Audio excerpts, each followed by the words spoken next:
This past weekend, my buddy Josh with Georgia Cresties invited me to his reptile expo to help sell some crested geckos that he had recently bred.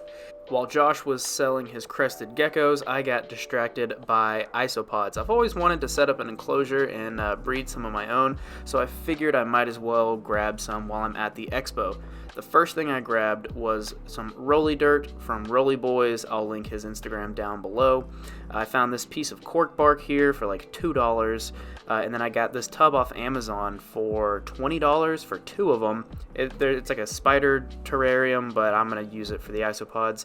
I got some leaves that I boiled that I just picked up from my backyard.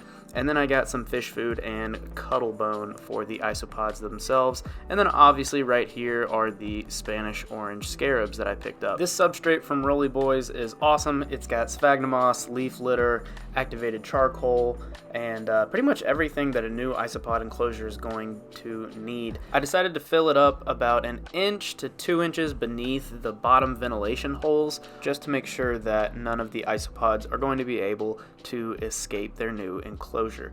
I went with the Spanish orange isopods because the lady I purchased them from said they're really awesome for beginners, and I'd rather make sure that I can go ahead and successfully breed a very easy type of isopod before I take another step up and try to breed something a little more difficult than just the standard isopod.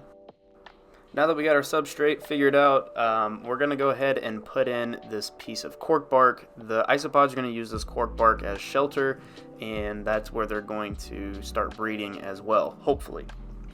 Aside from just the cork bark, I went ahead and added the leaves that I got from outside. It's totally fine to use leaves you find outside as long as you boil them and as long as they're dead. The isopods will only eat decaying matter, so you want to make sure that the leaves that you include for them are dead.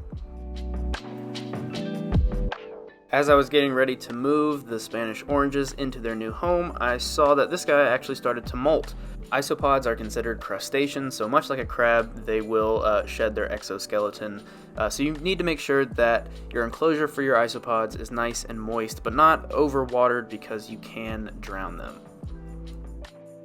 But yeah, that about wraps up this video. Just wanted to make a short little video here just to show how I decided to set up my breeding enclosure. I'll make another video in a few months on an update to see if they've actually started producing. And yeah, thank you guys so much for watching. I'll see you next time. Make sure to subscribe so you don't miss any more videos. Peace.